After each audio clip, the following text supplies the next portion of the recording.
আপনার জন্য এসেছিল iPhone 17 Pro Max which is made by Tecno এবং 13,999 টাকায় অফিসিয়াল এই ফোনটি টেকনোর সব ধরনের স্টোরি আপনারা এখন অ্যাভেলেবেল পেয়ে যাবেন বাংলাদেশে। জোকস অ্যাপার্ট, এই ফোনটা আমি আইফোন 17 Pro Max বললেও এই ফোনটার অ্যাকচুয়াল নাম হলো টেকনো স্পার্ক 40 এবং 6GB র্যাম 128GB স্টোরেজ ভেরিয়েন্টের এই ফোনটা এন্ট্রি লেভেল বাজেট রেঞ্জে অনেকই পপুলার। বাট এটাকে আমি আইফোন 17 Pro Max বলতেছি তার প্রধান কারণ হলো এই ফোনটা দেখতে আগামীতে লঞ্চ হওয়া আইফোন 17 Pro Max যে লিক্সগুলো আমরা দেখেছি তার সাথে কিন্তু অনেকটা মিলে যাচ্ছে, মানে মনেই হচ্ছে যে এটা আইফোন। তার পাশাপাশি আইফোনের মতো 3টা ক্যামেরা হলো কিন্তু এটাতে রয়েছে। সো ইন্টারেস্টিং একটা বিষয়, দ্যাটস আমি আপনাদের সাথে শেয়ার করলাম আইফোন হিসাবে, বাট এটার নাম কিন্তু টেকনো স্পার্ক 40। আর এই ফোনটা যদি বক্স কন্টেন্টের বলতে চাই, ফোনটা আমাদের কাছে বেশ কিছুদিন আগে এসেছে বাট বক্স আকারে আসেনি। সো বক্স কন্টেন্টগুলো আপনাদেরকে দেখাতে পারছি না, তবে এই ফোনটার বক্সে আপনারা যখন কিনবেন 45 ওয়াটের চার্জার পেয়ে যাবেন, যেটা অবশ্য অ্যাপেলের আইফোন কিনলে পাবেন না।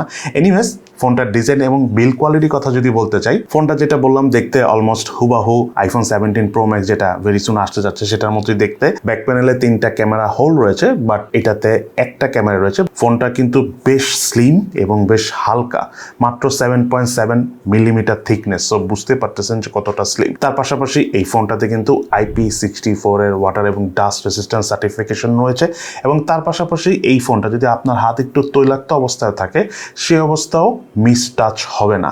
তার পাশাপাশি টেকনো কিন্তু আগে থেকে বেশ ইমপ্রুভ করেছে। যদি আমি এটার ইউআই এক্সপিরিয়েন্সের কথা বলতে চাই, আগে আমরা টেকনোর ফোনে অনেক আননেসেসারি অ্যাপস বা ব্লটার দেখতাম, বাট এখন কিন্তু এইরকম কোনো আননেসেসারি অ্যাপস বা ব্লটার নাই। 2-1টা অ্যাপস আছে, সেগুলো চলে আপনারা ডিলিট করে দিতে পারবেন। এটার জন্য আমি টেকনোকে থামস আপ দিব, কারণ অনেক মোবাইল কোম্পানি আছে তাদের ব্যাপারে আমরা বললেও তারা এইসব ব্যাপারে কনসার্ন না, বাট টেকনো কিন্তু আমাদের কথা শুনেছে, আস্তে আস্তে কিন্তু আপডেট নিয়ে এসেছে।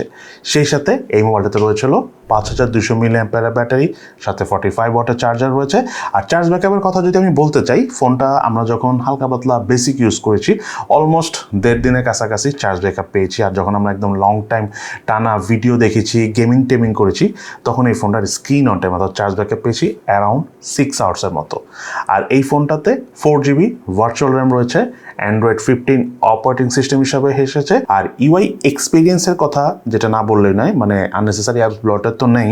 তার পাশাপাশি এই যে 12-13 বা 14,000 টাকার ফোন হিসেবে ইউআইতে যে ল্যাগিং ফিলটা এটা আমরা পাইনি। মানে এই বাজেট রেঞ্জের খুব কম ফোনে আছে এতটা স্মুথ যেটা আমরা এই ফোনে পেয়েছি। এবং অফিসিয়াল ফোন হিসাবে বলতেছি, আনঅফিসিয়ালি অনেক কিছুই হয়তো বা সম্ভব, বিকজ আনঅফিসিয়ালি তো আর ওইভাবে ভ্যাট ট্যাক্স দেওয়া লাগে না। সো সব দিক বিবেচনায় 13-14-15,000 টাকা এটা ইউআই এক্সপিরিয়েন্স আমার কাছে বেশ ভালো লেগেছে এবং টেকনো তাদের ইউআই অনেকই ইমপ্রুভ করেছে, যেটার জন্য আমি আবারও বলতেছি যে টেকনোকে থামস আপ দিব। আর লুকসটার জন্য আমার বেশি মজা লেগেছে, যেটা দেখতে অনেকটা আইফোন 17 Pro Max এর মতো। এনিওয়েজ, এই ফোনটা যদি আমি ডিসপ্লের ব্রাইটনেসের কথা বলতে চাই, একটু ব্রাইটনেস কম মনে হচ্ছে, স্পেশালি আপনি যখন আউটডোরে দুপুরের দিকে ইউজ করবেন তখন এটা ফিল করবেন। ইনডোরে এটার প্রবলেম আমরা পাইনি। সেই সাথে মোবাইলে থাকা সাইড মাউন্টেড ফিঙ্গারপ্রিন্ট স্ক্যানারটি টাচ করার সাথে সাথে আনলক করে ফেলতেছিল। দেন এই মোবাইলটার সাথে 4 বছরের ফ্লুয়েন্সি সার্টিফিকেশন দিবে টেকনো, অর্থাৎ টেকনো দাবি করতেছে যে আপনারা এই ফোনটা এখন কেনার পর আগামী 4 বছর পরেও যেও সেম পারফরমেন্স পাবেন, অর্থাৎ 4 ইয়ার্স পর্যন্ত আপনি একই রকম ফ্লুয়েন্ট পারফরমেন্স পাবেন। বাট দেখার বিষয় 4 বছর পর এক্স্যাক্টলি এটা কেমন থাকে এটা তো আর এখন বলা যাবে না, 4 বছর পরে অ্যাকচুয়ালি বোঝা যাবে।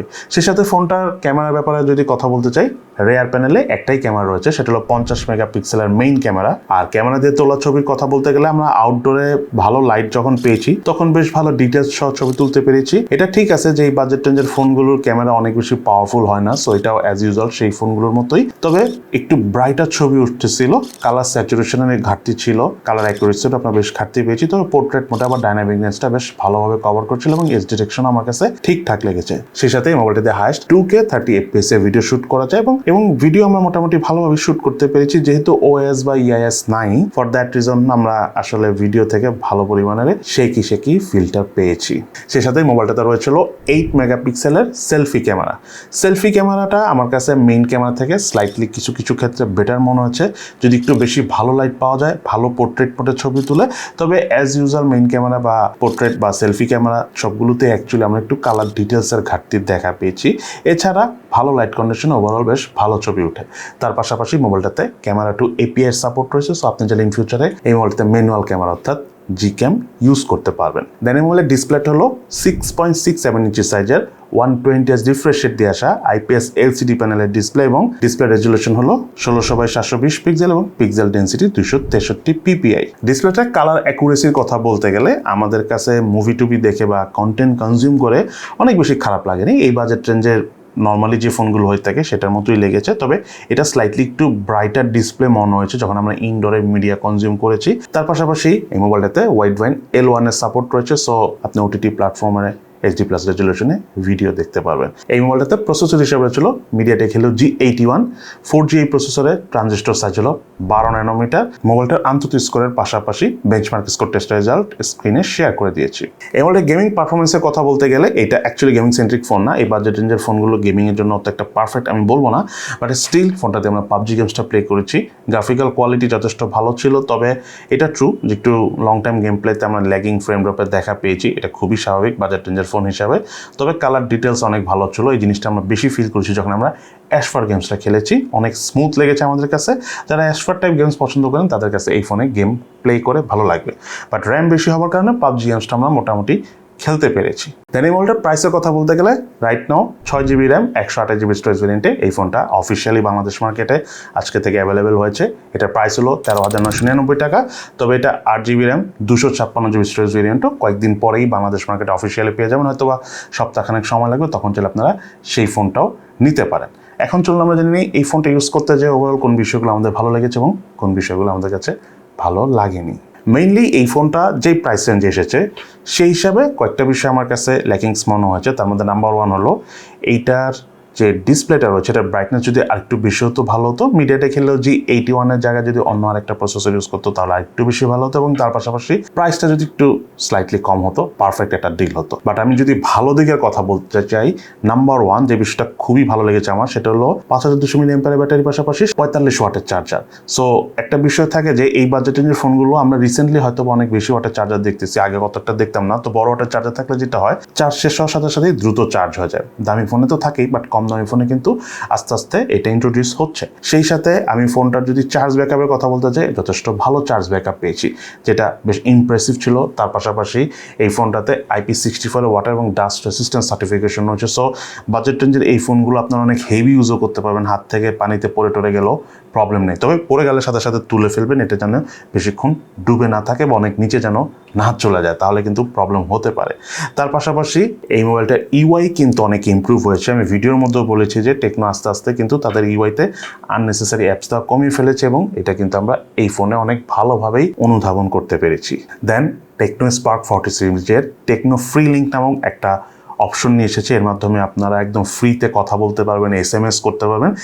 ইন ডিটেলসে খুবই সোন এই বিষয় নিয়ে আমরা ভিডিও নিয়ে আসবো, তখন আপনারা এটা জানতে চাবেন, জানতে পারবেন। এখন আর এটা নিয়ে কথা বললাম না, বাট আরেকটা কথা যেটা না বললেই নয়, এই ফোনটার সাথে কিন্তু 4 বছরের ফ্লুয়েন্সি সার্টিফিকেশন রয়েছে, অর্থাৎ 4 বছর আপনারা সিমিলার পারফরমেন্সই পাবেন। এটা অবশ্য টেকনো দাবি করতেছে। সেই সাথে ফোনটা গেমিং এক্সপিরিয়েন্স ওভারঅল ওকে লেভেলের। আমি বলবো না যে এটা একটা গেমিং সেন্ট্রিক ফোন, বাট ওকে লেভেলের আছে, যেটা মাত্র বললাম। তার পাশাপাশি ফটোগ্রাফি পারফরমেন্সও ঠিকঠাক আছে। সো ওভারঅল 13,999 টাকায় রাইট নাও টেকনো স্পার্ক 40 এই ফোনটা আমার কাছে as a iPhone 17 Pro Max Outlook দিয়ে আসার কারণে যেমন ইন্টারেস্টিং লেগেছে, তার পাশাপাশি আমার কাছে মনে হয়েছে যারা একটু হালকা পাতলা ফোন পছন্দ করেন, টুকটাক গেমিং করেন, বা সব থেকে বড় ইম্পর্টেন্ট বিষয় আপনি যদি অনেক চার্জ ব্যাকআপ চান, প্রচণ্ড ভিডিও কলে কথা বলেন, দেন আমি মনে করি যে এটা one of the good choice আপনার জন্য। সো এই তাহলে আমাদের আজকের ভিডিও কেমন লাগলো আপনাদের কাছে টেকনো স্পার্ক 40, সেটা কিন্তু অবশ্যই ভিডিওর নিচে কমেন্টস করে জানাবেন। সবাই ভালো থাকেন, সুস্থ থাকেন, ইনশাল্লাহ দেখা হবে ফিউচারে।